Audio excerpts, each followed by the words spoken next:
Kei Karuizawa is one of the best female characters in Classroom DLE. Now I know there's some people out there who have different other female characters from the series that they think it's the best, but me personally, Kei is the best female character in Classroom DLE. And if you have read the light novels, you will know why. Now, spoiler warning, because I am going to talk about spoilers from the series. So if you don't want to, hear spoilers and you're just an anime only and you're just waiting for the anime to come out, then don't watch this video if you don't want to get spoiled. Now, Kei Karuizawa was a very interesting character at the beginning because in the beginning of the series, she wasn't really mentioned a whole lot. There were some scenes with her, but it never impacted the story. But once you go further into the series, she becomes a very important character to not just Ayanokoji but also the plot of this whole series. Now, Kei Karuizawa in the beginning wasn't really that important. We only knew a few things about her, the fact that she had an attitude, and it seemed that she did care about her image a lot, meaning she did care about her reputation. That's why she was very hard on some people, because she didn't want people to think that she was just this fragile person. She wanted people to think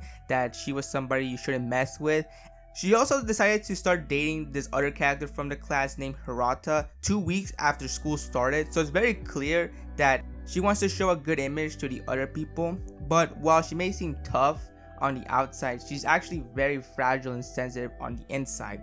In Volume 4, which is pretty much the introduction to Kei as a character, we learn more about Kei's past, which was really dark, and it was really something that when I first read, I kind of now understood why Kei was acting the way she was previously, why she had that attitude, why she was sometimes hard on certain people. It was the fact that she had a troubled past. But with that being said, that didn't stop her from actually having enemies on her own. She actually had girls from different classes not like her, and it just really showed that she really wanted people to not mess with her, and she really wanted to show people that she was this tough person, that if you ever mess with her, she was going to, retaliate. I think that was like the image she was trying to pull, but at the end of the day, it didn't really work because these girls started bullying her, and this brought back trauma. This brought back her PTSD on the bullying situation, because the whole backstory of her was the fact that she was getting bullied throughout her school life. People were throwing water at her, people were throwing trash, leaving it all over her desk, picking on her. Every time she tried to stop and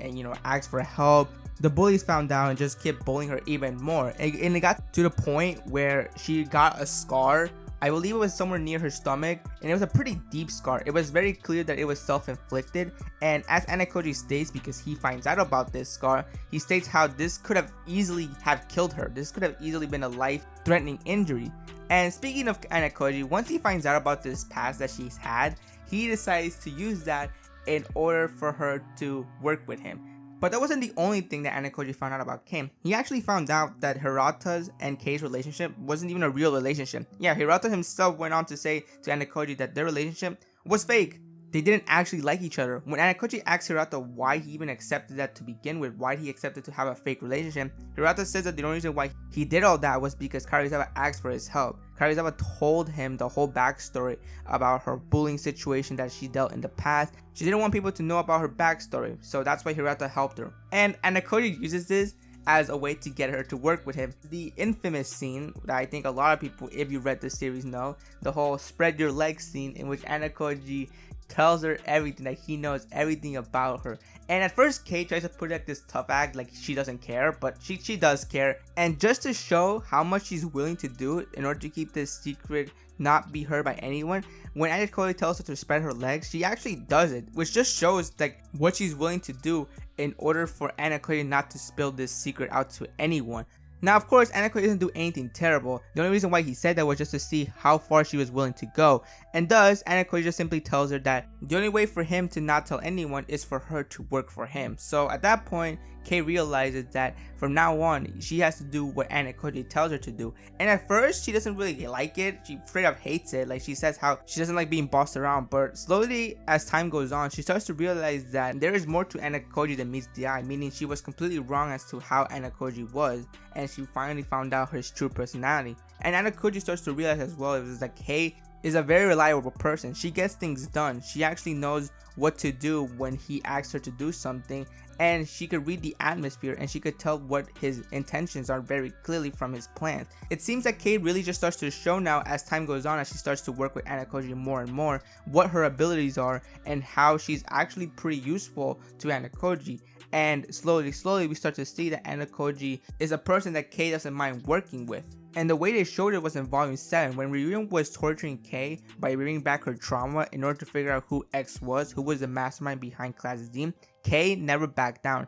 Kei never told Ryuen who it was. She could have easily told it was Ayanokoji, and Ryuen would have probably left her alone after giving that answer, but for some reason Kei decided to protect Ayanokoji and not reveal who was the mastermind of Class D. It seems that now Kei really didn't want to tell anybody about Ayanokoji because she felt that Ayanokoji was the only one that could protect her, which just showed how much stronger she's gotten ever since she met with Ayanokoji. It seems that because she's been around Ayanokoji, it seems that she's gotten to realize that she doesn't have to be this fragile, sensitive person, and she could pretty much be someone stronger, which is something that Ayanokoji didn't expect to happen. Ayanokoji wasn't expecting Kei to not reveal that he was the mastermind of Class D. He was actually thinking something else. He was actually thinking that if she were to tell Ryuen that he was a mastermind, he could have guilt tripped her to work for him for even longer. But it seems that Kei at this point didn't mind working with Ayanokoji. It seems that she wasn't doing this just because she felt like she had to do it in order to keep the secret out. No, it seemed that she was starting to have a connection with Ayanokoji. It seems that she was doing everything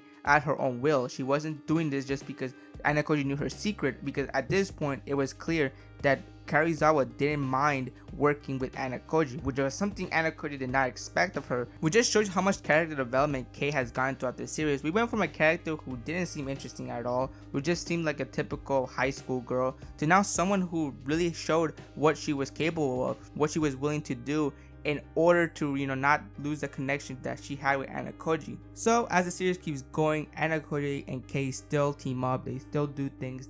Kei still helps Ayanokoji with his plans, but as time goes on, we can slowly tell that Kei starts to have feelings for Ayanokoji, and while Ayanokoji doesn't know this at first, he would sooner or later find out about all that. And there were many hints as to, Karuizawa having feelings for Ayanokoji. The first hint was the fact that during Valentine's Day, she gives him chocolates. Second hint was when Ayanokoji and her will always talk, but then towards the end, it was very clear that Karuizawa wanted to say something else, and Ayanokoji could tell that she wanted to say something, she just couldn't say it. And these interactions is what makes these two really special, and this is what the interactions that make Karuizawa such a great character, is because we started off as her just being annoying and not interesting because there was just nothing that seemed interesting about her. But as soon as we start seeing what she's willing to do and how she helps Ayanokoji with his plans, it's very clear that Kei is capable of a lot of things. And even Ayanokoji himself realizes that. He realizes that she has a lot of abilities that he could use for his advantage. Kei isn't somebody that has no strength and is just only the love interest of Ayanokoji. No, it's very clear from the beginning that she has abilities that even Ayanokoji didn't believe she would have. And it's very clear that Kei is someone who does things that will benefit her as well. You could say that she's just similar to Ayanokoji. They both have had dark pasts that they had for a really long time, and they never tell it to anyone because it's a secret they want to keep.